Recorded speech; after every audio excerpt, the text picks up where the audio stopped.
We're going to take you on a behind-the-scenes shoot of how we would do a car review. Our friend's showing up here in a car that everybody knows. It's an E36 BMW. It's a great car, automatic swaps to manual. It's 328i. Oh.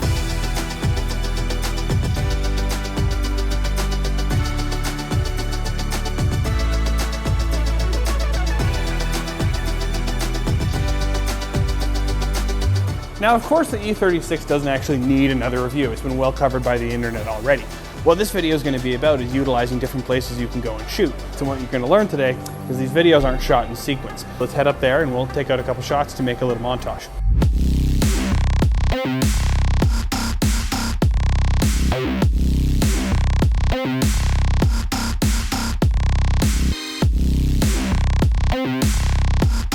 A place like this is very angular, very hard lines, it's quite well styled, and you have light at night. So what I might do in an area like this is talk about the styling of the car.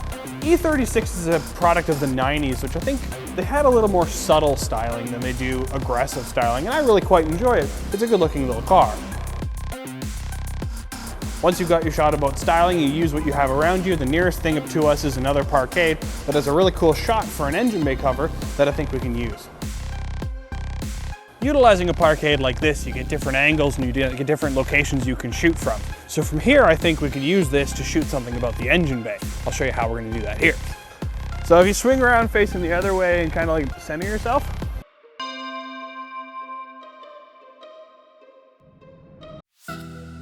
So in a parkade like this, it gives you different angles of which you can play with. And so you might say something along the lines of, the E36 is a small car making almost 210 horsepower and more torque because it's got a big engine under the hood. Now that we've said something about the engine, we're gonna have to go to another spot just down the street from here. So let's head over there. Another part of what you should include in a video like this is a little bit of history about the car, talk about its lineage and its heritage. Comparing this car against the other two generations seems a bit unfair because it's still a car that was built by BMW, a company that is masters racing, and in the 90s they had a huge amount of budget to build really good cars.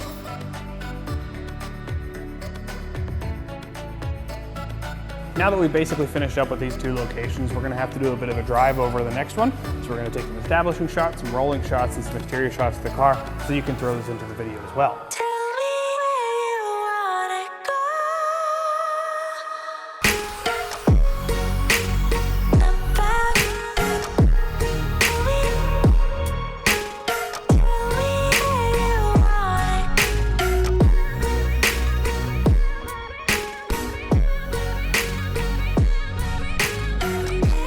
So of course when you're filming these you have to find good shooting locations. We're filming in the dark, so we needed to find a place with lots of light.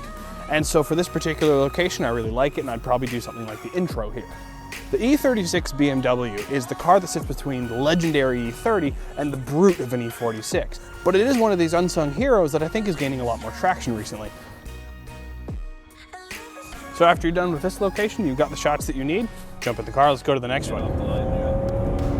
Oh, I want one of these.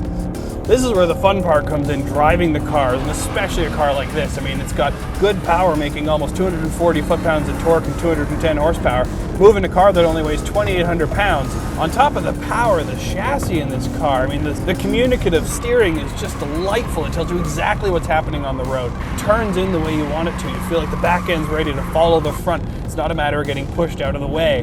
It's just a brilliant car to drive quickly. Oh, this is fun.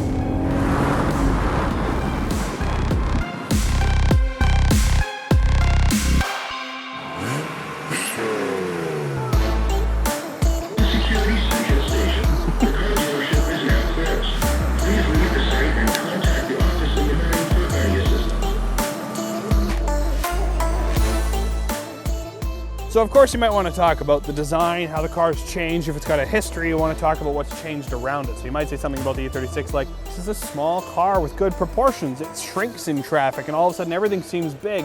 It's fun to dart around and sneak in and out of lanes because it's really quite a small car now. At this point in shooting the review, you talked a lot about the car and its particular features, and now you want to have a nice final crescendo to your review that has something maybe you've been withholding from the viewers the whole video that you want to close on. And I think if I were to actually review the E36, I think my review might look something like this. The E36 subtle style racing heritage. Good power making that noise. Coming from a big engine, small car with communicative steering is just delightful.